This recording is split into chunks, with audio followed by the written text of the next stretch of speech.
Hello and welcome to the Storm of Scripture, where we examine the treasures in the biblical text. And today we're examining the last portion of Revelation chapter 13.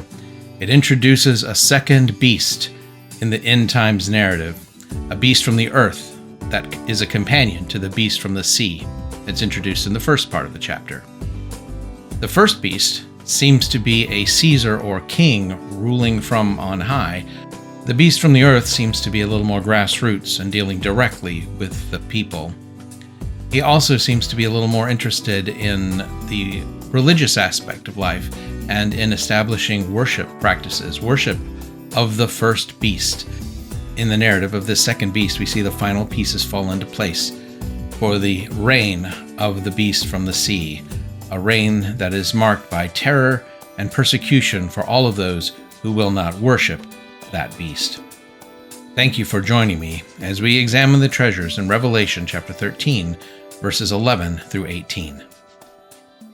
I want to kind of back up and do a overview / outline of chapter 12 up through the end of chapter 13. I'm characterizing this whole section as the false faith of the last days, because there is an emphasis on faith and worshiping and what you put your trust in here in these verses. And it is all built up based on the appearance of the dragon in chapter 12. So we have the dragon setting himself up as a kind of false equivalent to God the Father, in that he remains in the unseen realm and is pulling strings indirectly through his power in the unseen realm. Even though that power is no longer in heaven, it is still in what we might call the spiritual realm, not tangible. That non-tangible dragon works through a tangible person, the beast from the sea. That's covered through the first 10 verses of chapter 13. The beast from the sea is ambiguously both a political structure, like a government, and also the individual leaders of that government. The different heads on that beast seem to represent individual kings, perhaps. And there is one head on that beast which had a wound, like a sword wound that was fatal, or at least seemed to be fatal. And yet this head was still alive. So this head, I believe, is like a Nero, in the sense that Nero had died, but there was a belief that Nero would come back from the dead. And I believe that that is tied in with this beast from the sea. But he is like a false son. If the dragon is a false God the Father, then the beast from the sea is like a false God the Son, a false Messiah who is a king. Messiah meaning anointed one. And so it is like the king under the dragon. And verse 11 through 14 introduces us to the beast from the earth. This beast of the earth is kind of like a false apostle, in that he is pointing people to worshiping the beast from the sea. So this is like another level of interacting with people where the boots hit the ground, if you will. The beast from the sea is like a king, a little bit separated from the common people, in that he is at an elevated position. But the false apostle or beast from the earth is like the one that gets down into the nitty-gritty of governing and of interacting with people where they live. So he is more like an apostle or representative of the beast of the sea. Now, this beast from the earth imparts a spirit to this image of the beast that we will talk about, the image of the beast introduced in verse 15, and this false spirit is given by the beast from the earth into it. Now, there are some who would associate this spirit with the whole beast from the earth, as if the beast from the earth is the third member of this unholy trinity, representing the spirit himself. And I think that that may certainly be an equivalence to draw, even though the beast from the earth is more tangible than the spirit alone. And he imparts this false spirit to this image. which creates a kind of false gospel, because there is a message that loyalty to the beast is life-giving and grants prosperity, whereas disloyalty to the beast brings death and deprivation. We'll certainly see that unpacked in verse 15, the latter part of verse 15 through verse 18. So it is a false gospel, death and deprivation, if you are disloyal. The emphasis is all on coercion as a method of control. So even though there could be a superficial message of life and prosperity, it is really backed up not by love, but by coercion. And so it is a false gospel. Let's walk through verse by verse. And I saw another beast coming up from the earth, and he had 2 horns like a lamb, and he was speaking like a dragon. The first beast comes from the sea, the second one from the earth. However, we might not put too much emphasis on the earth. In Daniel chapter 7, verses 16 and 17, which is part of the same vision of the 4 beasts rising from the sea, Daniel ends up talking to one of the angelic beings in his vision, and we read this: I approached one of the attendants, and I asked him about the truth concerning all this, and he told me that he would make known to me the explanation of the matter. And then this angelic being says, these great beasts, which are 4 in number, are 4 kings who will arise from the earth. In Daniel 7:2, they arise from the sea, and in Daniel 7:17, they arise from the earth, and it's the same 4 beasts in both cases. Beast from the earth is a different beast in Revelation 13 than the beast from the sea, but it is just about the fact that these beasts are arising from God's creation, as opposed to perhaps being special creations of God. They are arising from what already exists in God's creation, from the sea and from the earth. Now, one other detail we pick up from Revelation 13:11 is that this beast from the earth has 2 horns like a lamb. This detail brings us back to Daniel, but not Daniel 7, where we have the 4 beasts, but a beast with 2 horns like a lamb, in fact, is found in Daniel 8. Daniel 8:3 and 4 says, and I lifted up my eyes, and I saw, and look, a ram was standing before the stream, and it had 2 horns. And the horns were long, but the one was longer than the second, and the longer one came up after the other one. I saw the ram charging westward and northward and southward, and none of the beasts stood before it, and there was no rescuing from its power. And it did what it wanted, and it became strong. I wanted to include some of those other details of the ram charging westward and northward and southward, because this ram is described as having power, being given authority over the earth in a way that is similar to the way that the beast is described in Revelation 13, even the first beast. But this beast from Daniel 8 is a ram, which is, of course, a grown-up lamb with 2 horns. And this creature, the ram with 2 horns, is described in verse 20 as Persia. Daniel 8:20 says, the ram that you saw who had 2 horns represents the kings of Media and Persia. In other words, a kingdom that is on the other side of the Euphrates River from Israel. And so this beast is a ram with 2 horns, and in the vision of Daniel, it represents Persia. I am accumulating these allusions to Daniel and to other passages in the Old Testament, like the passage in Jeremiah that we looked at last time, that are about a kingdom on the other side of the Euphrates, whether it's Persia or Babylon or the Parthians. All of these references to the culture and kingdoms on the other side of the Euphrates are accumulating in describing the opponents, both in both halves of the book of Revelation, but they are accumulating now again in this kingdom that's led by the beast from the sea. The allusion to Daniel 8 is a little bit different, because in Revelation 13, this beast is not described as a ram, but as a lamb. I think even though it's the same kind of beast, and if it has horns, it's an adult, it would more naturally be described as a ewe if a female or a ram if male. I think it's called a lamb specifically in order to echo the lamb that's introduced in Revelation 5. Revelation 5:6 describes the lamb for the first time. And I saw in the midst of the throne and of the four living creatures and in the midst of the elders a lamb, standing as though slaughtered, having 7 horns and 7 eyes, which are the 7 spirits of God sent into all the earth. This lamb is a picture of Jesus.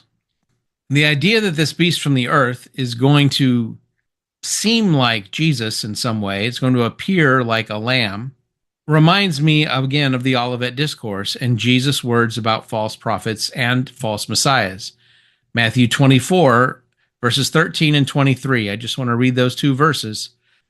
Then they will hand you over to persecution and will kill you, and you will be hated by all the nations because of my name. And then many will be led into sin and will betray one another and will hate one another. And many false prophets will appear and will deceive many. And because lawlessness will increase, the love of many will grow cold. But the one who endures to the end, this person will be saved. Verse 23. At that time, if anyone should say to you, behold, here is the Christ, or here he is, do not believe him. For false messiahs and false prophets will appear, and will produce great signs and wonders in order to deceive, if possible, even the elect. I do believe that the beast from the sea is more like the false Messiah image overall, but this beast from the earth also seems to be more like Jesus. However, this beast from the earth is actually called a false prophet. So there is a direct connection to the Olivet Discourse in the idea that he is called a false prophet, which Jesus warned about here in conjunction with the false messiahs in Matthew 24:23. How do you know that this beast isn't Jesus, though? Because he may look like Jesus, but he speaks like a dragon. You have to listen to what he's saying and pay attention to the words of this beast, because if you pay attention to the words of the beast, you will recognize that this is not someone who is Christ-like at all, but he is dragon-like. And the dragon, of course, there's only one dragon in the context. That's the one from Revelation 12. Revelation 12:9 describes the dragon as the great dragon who is thrown down, the ancient serpent who is called the devil and Satan, who deceives the whole world. He was thrown down to the earth, and his angels were thrown down with him. So how is it that the dragon speaks? What are we supposed to understand about this dragon? Well, the dragon speaks lies. The dragon deceives. That's the words of the dragon. They are deceptive. And this beast from the earth is also deceptive. Revelation 13:12, I believe, is like a summary statement of what this beast is going to accomplish. And he exercises all the authority of the first beast on behalf of him, and he causes the earth and those who live in it to worship the first beast, whose fatal wound had been healed. The beast from the earth is somehow in a secondary or subservient role to the first one. So he's a delegate of the first beast to exercise that authority. The beast from the earth has the task of making people or inspiring people to worship the first beast, to cause them to worship them. Because we already read in the first half of the chapter that all the people on the earth were worshiping the beast because of the wound that he had. I think we should understand that this second beast comes pretty close on the heels of the first, and that they are working together. That what we read about the first beast kind of summarizes how that first beast interacts. And what we're reading here about the second beast is happening roughly simultaneously with the rise to prominence of the first beast, as it's described early in the chapter. So it's a little bit parallel here in timing and not necessarily consecutive. The first beast arises, the second beast arises perhaps after the first one, but the idea of the world worshiping the first beast comes through the efforts of the second, as the second one points people to worshiping the beast from the sea. There's another reiteration of the fact that this first beast had a fatal wound that had been healed. One reason why I feel like this is definitely the Nero Redivivus theme is how often the idea that this was a leader who had a fatal wound and comes back from the dead in some way, shape, or form it's repeated over and over again, and it is definitely something that John doesn't want us to miss, that's true about this leader. And I believe that's his way of pointing us subtly but repeatedly in the direction of Nero, and specifically how that is like a parody of Jesus, who did conquer death. But the Nero Redivivus myth suggests that Nero has done so, and that is a deceit that is perpetuated by the beast from the sea and by the beast from the earth. In Revelation 13:13, we read some of the unpacking of that summary statement in verse 12. How does he exercise some of that authority from the beast from the sea? He performs great signs so that he even causes fire from heaven to come down to the earth before people. When it comes to fire from heaven, that's a theme that is repeated often in the book of Revelation. Many times it is God himself sending the fire down. This beast from the earth is able to make fire come down from heaven, apparently as part of the authority that he exercises under the beast from the sea. But the beast from the sea is also exercising authority that comes from the dragon, delegating to multiple levels. The dragon delegates to the beast from the sea delegates to the beast from the earth, and the beast from the earth performs these great signs, causing fire to come down from heaven. Satan does seem to have this ability to send fire from heaven under his own authority. We see that actually happen in the book of Job. I'm going to read the book of Job, chapter 1, verses 12 and 16. So Job 1:12 says, "So Yahweh said to Satan, 'Look, all that belongs to Job is in your power, only do not stretch out your hand against him.' So Satan went out from Yahweh's presence." And then Satan sends one terrible thing against Job, and then when Job is hearing about the first terrible thing, another messenger arrives, and that's verse 16. "While this one was still speaking, another came and said, 'The fire of God fell from the heavens, and it blazed up against the sheep and goats and against the servants, and it consumed them. But I escaped, even I alone, to tell you.'" So in this context, Satan is given almost carte blanche to do what he will against Job, and one of the things he does is send the fire from heaven. Beast from the earth has the ability to call down fire, whether that's lightning or some other kind of fire, that he has the ability to do that, apparently on command. I believe this is the first step in a plan for the false prophet to implement that false religion that is going to be the hallmark of these last days. And the first step in that process is to gain an audience by performing these apparently miraculous signs. And I don't believe anybody in the first century would question the idea that Satan could do supernatural things like call fire from heaven. He was a supernatural being, one of the Elohim. He was a powerful being in a supernatural realm, even if he's not still in the heavenly realm, but he's still supernatural. And so he could perform these signs. He could send fire from heaven, and his delegate, this beast from the earth, can also do so. So he performs this miraculous sign and gains an audience in so doing. And the first part of verse 14 explains one reason for doing those signs.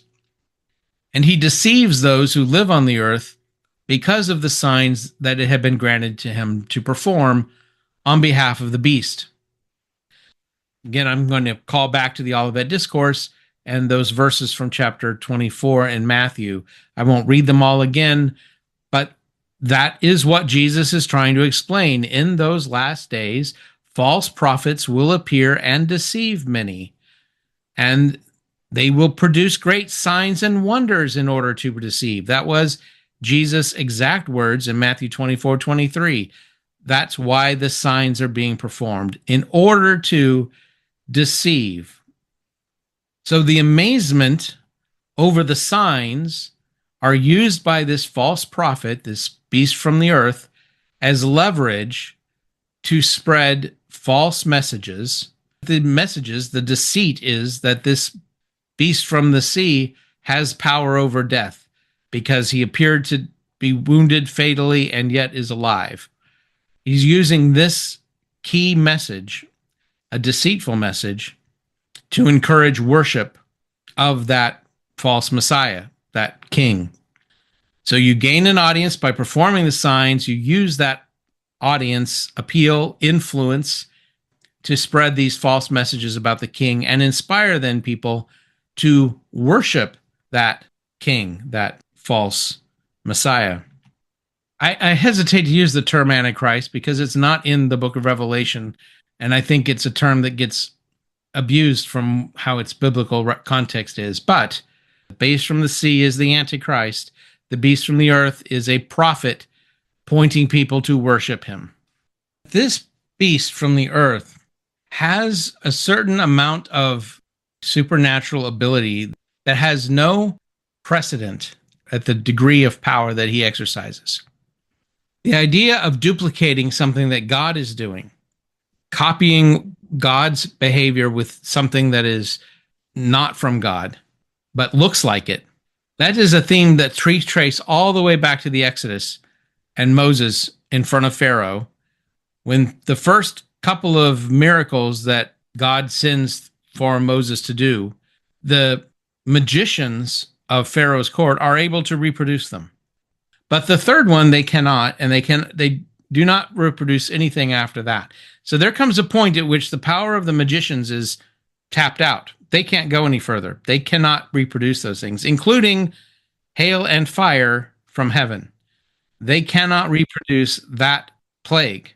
But this beast from the earth can. And I think that's an unprecedented level of supernatural power.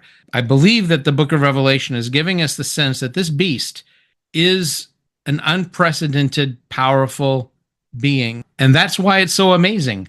That's why it amazes the earth, and why it gets him an audience, and why he's then there able to deceive the people about the beast from the sea. The emphasis on the beast from the sea is more on royal control, like a Caesar would have been in John's day. So I think that the people who are hearing this for the first time are going to equate the beast from the sea to be like a Caesar. That's why it's like a Nero. It's like that governing authority. And then the beast from the earth is more like a spiritual authority, like a priest or like a prophet. To say it's a civic versus religious divide is to introduce a kind of thinking that was foreign in their world. Caesar was like a god to them.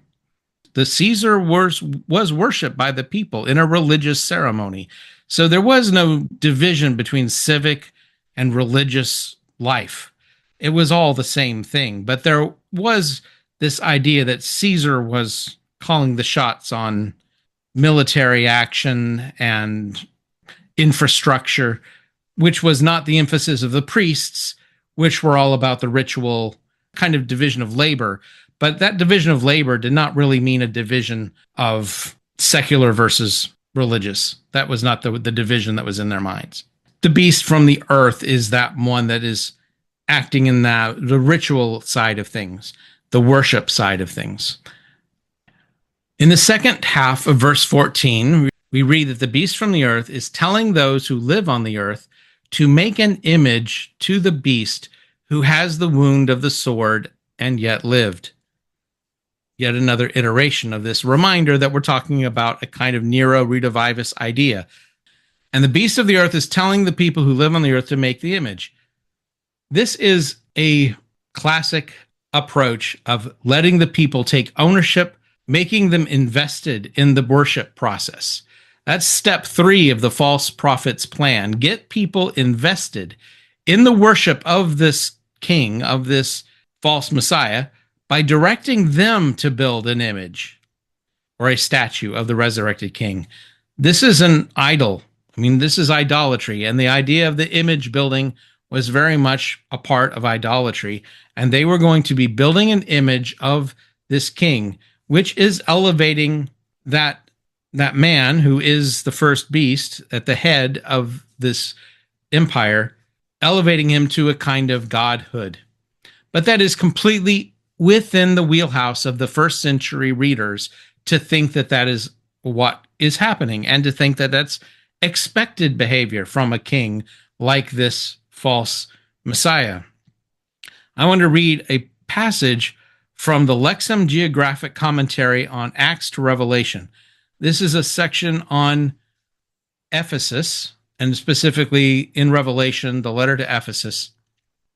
But it's applicable here too. Let me read this description of a temple that was found in Ephesus. Across the second and third levels inside the imperial cult temple of Ephesus, every column bore the life-sized carved relief of a god, some known from Greek and Roman religion, some local like Attis and Cybele, some imported from the far reaches of the empire like Isis of Egypt. As if the pantheons of every nation had assembled here to bless those who approached to worship at the temple of the living God, Domitian. A colossal statue of the emperor, estimated to have stood more than 20 feet in height, was housed within the temple, presenting him as the larger-than-life and greater-than-human figure that an emperor was believed and experienced to be. This is the kind of idea that the people are going to be inspired to build a statue like this one to Domitian, dedicated to the false Messiah, to the beast from the sea. Very similar to what is going on here with this described in the imperial cult temple in Ephesus. The beast from the earth takes it one step further in Revelation 13:15. Just in the first part of that verse, we read, "And it was given to him," that's to the beast of the earth, "it was given to him to put breath into the image of the beast, in order that the image of the beast both spoke and did something else, which I'll get to in the second part." But the speaking is what I want to emphasize here, and the fact that that speaking is coming about with breath. The word for breath in this verse is pneuma. It's the same word as spirit. So there is a different word for breath, a Greek word that means more like breath, but this word is not the word for breath, it's the word for spirit, which is also the word for wind. And that's what this beast from the earth puts into the image of the beast, a spirit. That's why I think the image of the beast is particularly associated with a false spirit. But it gives some kind of instruction or command. We'll see that it's giving commands here in a second, but it definitely is giving some kind of verbal instruction to the people who come to see the image. So that's the next step in the false prophet's plan. Once the people have built this image, and they're invested in the process because they built it with their own hands, the beast from the earth didn't do it, the people did. They built this statue, and then the beast from the earth imbues it with a kind of spirit, a spirit that makes the image talk. This is another area in which this beast from the earth surpasses the powers of the false prophets in the Old Testament. Because the false prophets and false worshipers of the Old Testament, they could make an image, make it out of wood, make it out of stone, make it out of gold. They could do that much. But no image maker in the Old Testament could create an image that talks. That was one of the things all the prophets of Yahweh would point out. You can build these idols, but the idols don't talk. They don't move. And they can't see. They're blind and dumb because they cannot communicate. Well, this beast from the earth in the end times, He's set apart from those because he is able to give this idol a spirit that allows it to talk. Until this point, the only being who created an idol or image that could talk was God himself in the Garden of Eden. I want to revisit that in Genesis chapter 1 and Genesis chapter 2. We have to put the two together in a sense. In Genesis chapter 1, verse 26, we read, "And God said, let us make humankind in our image, and according to our likeness, and let them rule over the fish of the sea, and over the birds of heaven, and over the cattle, and over all the earth, and over every moving thing that moves upon the earth." I want to focus on the word image because that is exactly the same word, icon, in the Greek Septuagint version of Genesis 1, and is the word that's used routinely of idols. They are images of the gods that they are supposed to worship through these images. God says, I'm going to make an image, but I'm going to then breathe into it and give it life, which he does in Genesis 2:7. We read it in that context. When Yahweh God formed the man of dust from the ground, and he blew into his nostrils the breath of life, and the man became a living creature. God shapes an idol from the dust of the earth and then gives him life. He doesn't even start with sticks, with wood, or with gold, or with stones, or with anything else that is typically made an idol of. He takes the dust of the ground. It's literally dust. He turns it into life by breathing into it. His image is able to speak, able to walk. It becomes a living being. God alone has been able to do that, and still God alone is able to make a truly living being by breathing the breath of life into it. However, this image maker, or the beast of the earth who inspires the people of earth to make this image, he is able to give it at least enough spirit to make it talk. It's not fully alive. I don't think we get that impression at all from the text, but it does talk. In the ancient world, and this is the pre-Roman world, I mean, we're talking the ancient Near East context. In those ancient cultures, pre-Roman cultures, there was a documented ritual called the opening of the mouth. And Catherine McDowell, Dr. McDowell, has written a book called The Image of God in the Garden of Eden, talking about how parallel the ritual is of God making Adam and then breathing into him life was similar to how the ancients made idols. And I'd like to read this paragraph from her book. The creation of a divine statue was not primarily a ritual of purification, although clearly purity was of utmost concern, nor was it modeled exclusively on the analogy of human procreation and birth. Rather, the creation of the divine image was achieved through two complementary and requisite processes. The image was born through ritual means, but it was also physically constructed from wood, precious metals, and gemstones. Manufacture did not preclude birth, nor did birth preclude manufacture. The two modes of creation functioned concurrently to produce not a representation of the divine, but what was considered to be a physical, living manifestation of an otherwise invisible reality. So to put what she's saying here in a little different words, there were two steps necessary to create a divine statue or an idol. One of them was simply making it, shaping it out of whatever raw materials they were working with, wood, or precious metals, the gemstones, etc. The mode of making it, but that was only one step, and it wasn't the final step. The final step was this ritual, which she describes in this book as the opening of the mouth ritual, a ritual that was performed in order to birth the image fully.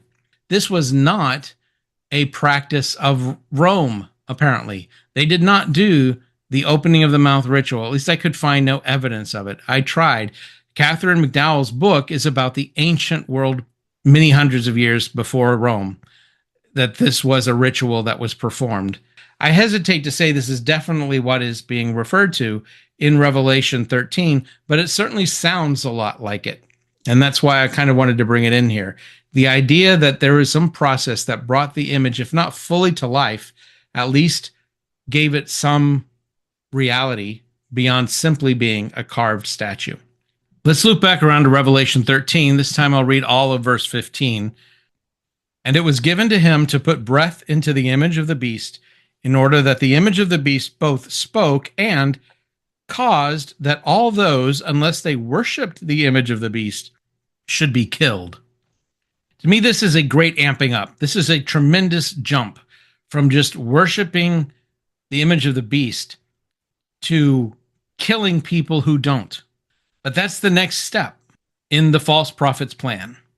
Use the awe of the statue speaking that amazing feat, and use the devotion to the king that people have, because now worshiping the king, the Messiah, the beast, they're worshiping the beast, and now they're in awe of the statue that can speak, and he uses that to apparently pass laws that put to death anybody who doesn't worship that king through the image of the beast. The image of the beast becomes the mechanism for worshiping the beast himself. It traces antecedents all the way back to Shadrach, Meshach, and Abednego in the book of Daniel. They were supposed to worship a golden statue of the king. It was a statue of the king, and that's exactly the situation we described in Revelation 13:15. People not worshiping a statue of the king. It is another overlap with Daniel. Daniel is showing up all through Revelation 13. In Revelation 13:16 and 17, we read, "And he causes all people, the small and the great, and the rich and the poor, and the free and the slave, that they give them a mark on their right hand or on their forehead, and that no one was able to buy or to sell except the one who had the mark, the name of the beast, or the number of his name." The he at the beginning of this verse is interesting. It could be the beast from the earth, but in the context, it is the image who gave the command. Apparently, the image is the one who gave the command to kill the people who don't worship the beast. And that could be the same idea. That it is the image here that is giving another command over economics, buying and selling. And this is another point of the overlap. In their minds, there's not any great division between civic and religious. In our minds, we'd say, how is it that a religious figure could influence the economy and prevent people from buying and selling? That's a completely secular activity. Well, in the ancient world, again, there is no distinction between a secular activity and one that is governed by the religion. It's all one thing, and here it becomes one thing under this false prophet and the image of the beast. Everyone has to get a mark on their hand or on their forehead. There are a couple of different angles that I think are coming together. One driven by Jewish backgrounds, and one driven by the Roman background. First, the Jewish background. Why would it be on either the forehead or the right hand? All of the loyalty marks we've read about in Revelation to this point have been on the forehead alone. The forehead of the 144,000 that were sealed in Revelation 7, the forehead of the beast from the sea, where he has a blasphemous name on his forehead. And we're going to see these other forehead signs throughout the book of Revelation, even after this one. But this one can be either on the forehead or on their hands, on their right hand specifically. And I think that that is because this is an echo of the kind of loyalty Yahweh required of his people in the book of Exodus. In Exodus chapter 13, verses 8 and 9, we read this: "And you shall tell your son on that day," which is on a Passover in the future, "and when you tell your son on that day, saying, 'This is because of what Yahweh did for me when I came out from Egypt, and it will be as a sign on your hand and as a memorial between your eyes, so that the law of Yahweh will be in your mouth, that with a strong hand Yahweh brought you out from Egypt.'" This is the origin verse for phylacteries, a Jewish custom that was a custom in the first century to write out parts of the Torah and actually put them physically on your hand by putting them in a little box and then with leather straps tying the box to your hand, or to put that box on your forehead and tying it there. The one on the forehead is more prominent, more visible, and so that's what you might see. If you see Jews at the Wailing Wall, even today, you will see them with a little box on their head, ornamental with these straps. That's a phylactery. It's from this verse in Exodus. On your head or on your hand, you would have the law written, and this was a visible sign to all of your loyalty to God, the Yahweh, the God of Israel. And that's what's being echoed here when the beast, through his image, requires of people that they have some obvious sign of loyalty to him, their mark, the mark of the beast on their forehead or on their hand. In Rome, there was a precedent for needing to have some kind of marker in order to do trade with Rome, especially international trade from some other country with Rome. The amici populi Romani. If you were a friend of the people of Rome, then you could have friendly terms for trade with Rome, as opposed to other nations that did not have this relationship. And this was a relationship from country to country, but it also could be a relationship with individuals who could be declared friends of Rome. I'm going to read you this description from a website. It's on the slide, so I won't try to read it. It's the person's name, a scholar who has taken upon himself to collect a list of known friends of the Roman Empire for research purposes. So these are just collected in random documents from all over the ancient world, and archaeologists and anthropologists have discovered these documents.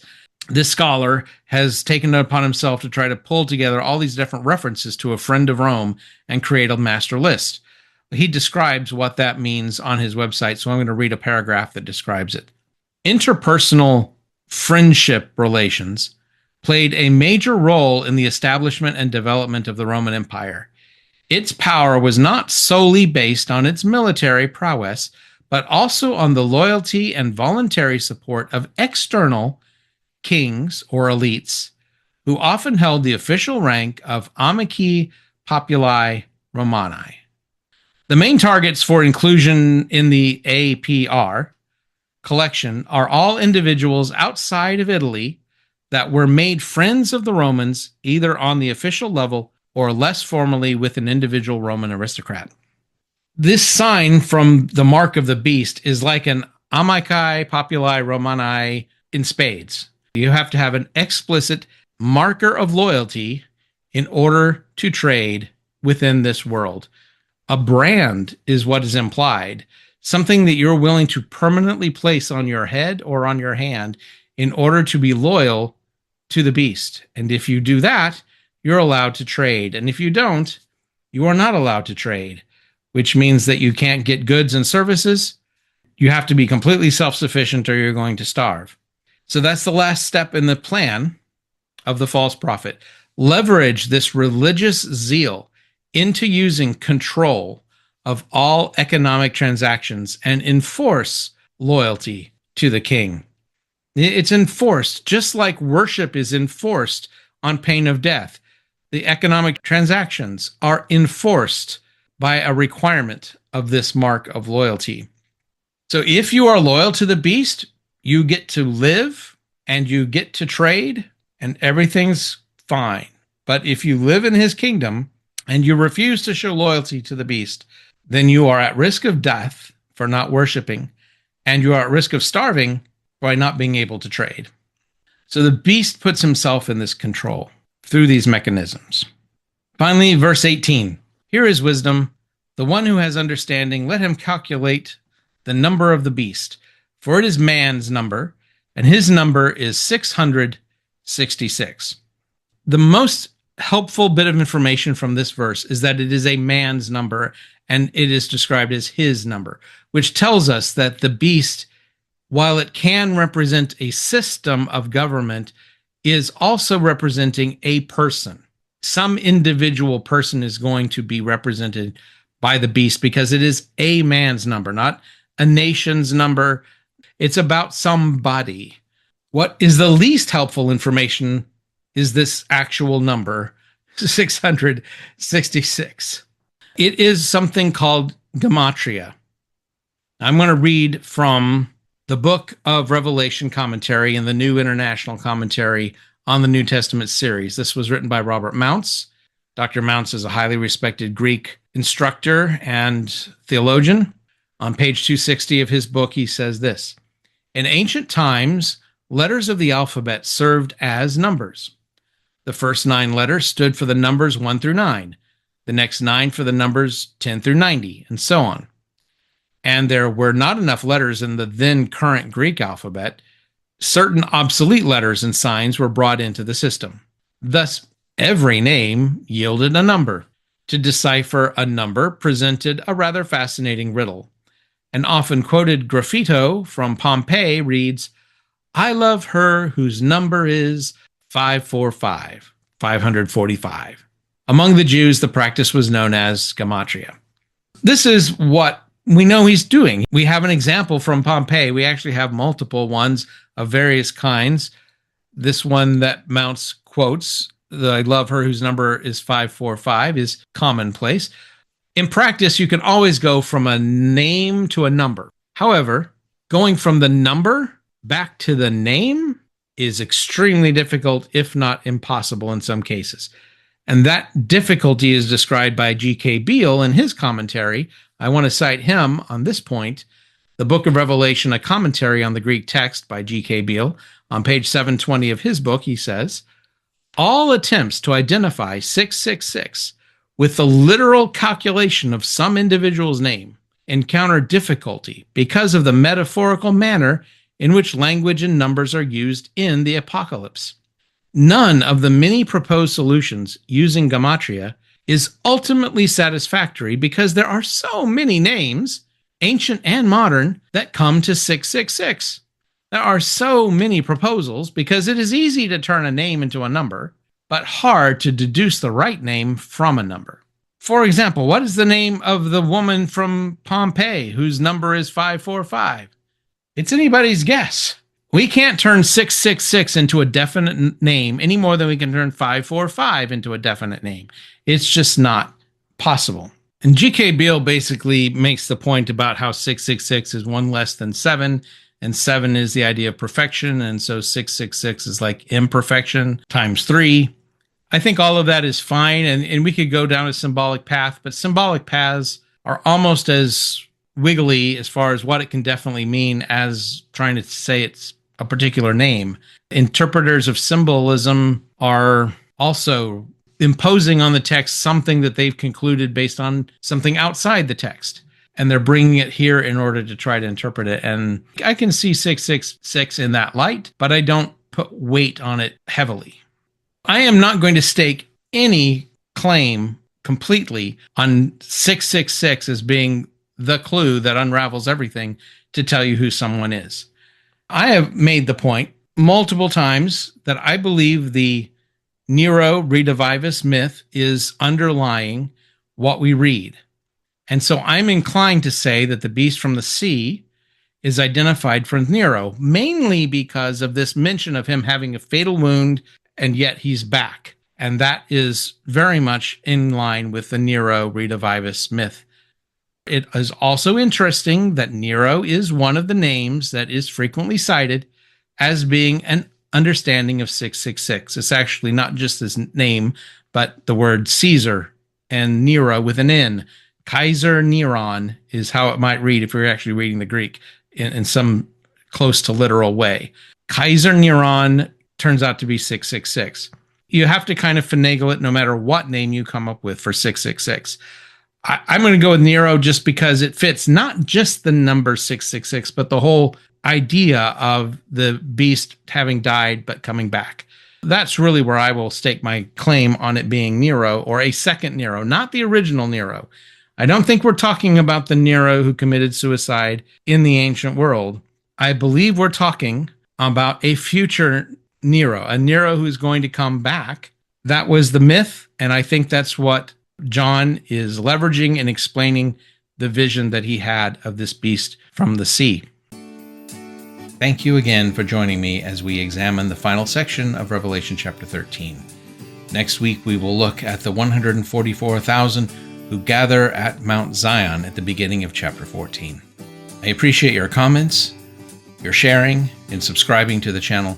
Thanks to all who do. I hope you find these lessons enlightening. Until we meet again to examine the treasures in the biblical text, may the Lord be with you.